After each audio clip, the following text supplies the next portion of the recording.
From the Storm Team 8 Tracking Center, this is a winter weather alert. Good morning, West Michigan. Glad you're here. Thank you for waking up with us. We begin with winter weather coverage, and you'll want to be extra cautious heading out the door in some spots this morning. A major winter storm will drop between a few inches of snow up to a foot of it, depending on where you live. A lot of schools in the southern counties of the state are closed today. We have team coverage for you. Terry and Emily will talk about the timeline of this storm. Yeah, Tom and David are standing by now to tell us more about the driving conditions and what you need to know to get to work or school safely. But we begin with Terry DeBoer. She's in the tracking center this morning. Terry, a lot of people not seeing, some of the snow right now, but ice and falling temperatures are another story of the day. Yeah, that's right. We were talking about that earlier this morning, Donovan, with temperatures dropping below the freezing mark, even if it's not snowing where you are yet. Those road surfaces are likely becoming quite slippery. As you can see, downtown Grand Rapids, this is the S-curve where visibility is still good. We take you to Kalamazoo. This is the area where we're starting to see the widespread snow coming together already. Kalamazoo, Battle Creek, up toward the Lansing area under winter storm warning. Through the day tomorrow, it's a winter weather advisory for the rest of West Michigan. You can see that snow is becoming very widespread. We had temperatures in the 40s yesterday, and now temperatures have slipped below freezing just about everywhere, and we will be looking at that widespread moderate to heavy snow continuing for the next at least day and a half or so.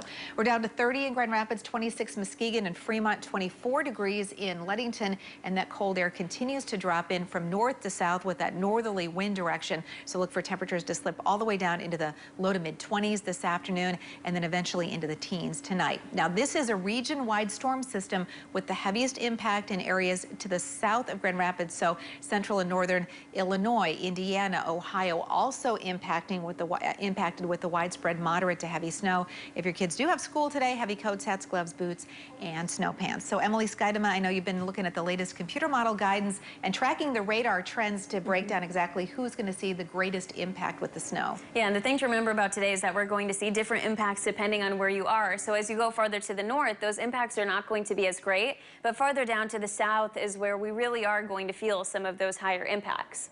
This is the Winter Storm Severity Index, so this is something that's given to us by the National Weather Service, and this really lays it out nicely. This lighter blue color indicates that we should have fairly low impacts from the storm system, and that includes the northern half of Kent County into Newaygo County, Muskegon County, Ottawa County. So those areas will still feel an impact from the weather, but we're not going to see the super high snow totals. As you go farther down to the south, notice the southern half of Kent County into Allegan County, up toward Ionia County, Montcalm County. That's where we're expecting to see moderate impacts. And as you keep tracking south, notice those impacts get worse. So portions of Kalamazoo County into Van Buren County, we are expecting to feel some higher impacts. And then the far southern part of the state, areas like Sturgis, Coldwater, that's where we're going to see the highest snowfall totals and feel the most severe impact. So your snow totals look like this. This is the expected amount of snow we're going to see today, tonight, and into the day tomorrow. Keep in mind a lot of the snow will be tapering off from the northwest to southeast tonight, but we could still see a light amount of snow to the southeast of Grand Rapids tomorrow as well. As you go farther to the north, northern half of Kent County into Newaygo County, we should see less than 2 inches. And then as you keep tracking down to the south, we could see closer to a foot of snow. So areas around and south of I-94 are going to experience very difficult travel today. Tom, how are things looking as people are heading out for the morning commute? Well, our main areas of concern this morning are going to be the I-94 corridor throughout Calhoun, Kalamazoo, and Van Buren counties, as well as the 131 corridor from Kalamazoo through Allegan and into Kent County. Those are the roads and the major freeways that will be seeing the highest impact today from that snowstorm moving through. Right now, we are picking up slow conditions across both of those freeway systems right now, but so far, no crashes to report along 131 or I-94. As Emily and Terry have mentioned, this is really going to be impactful more so for our southern tier counties than it will be for areas of Grand Rapids. They will see the snow, but a little bit later and not as heavy, and so far our drive is looking okay in that area. The good news is road crews had some time to pre-treat a lot of the roads, so that should still be working. So use caution in some of the areas that have not been treated, but so far doing okay, but those road conditions will get worse as we move throughout the morning. I'll have another update for you in about 15 minutes. Teresa and Donovan. All right, Tom, thank you. The state police and the governor want you to stay home today if you can, if you live in the areas that will get a lot of snow. Absolutely, and we continue our team coverage now with News 8's David Horick, who is in Van Buren County this morning. David, what have you been seeing, brother?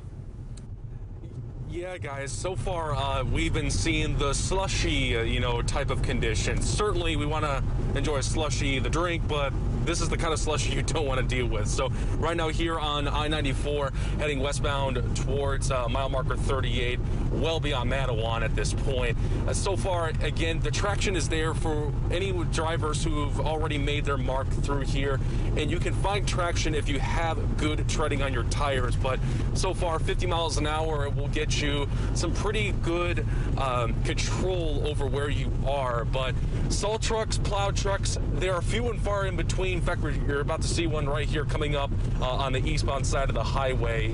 And honestly, it is not bad at all since we last spoke about a half hour ago. And as Tom mentioned, we haven't seen any first responders and any crashes whatsoever. So far, so good. Still, you want to keep it safe rather than be sorry, as we still will keep an eye on things out here as the morning rush progresses. Guys, send it back to you.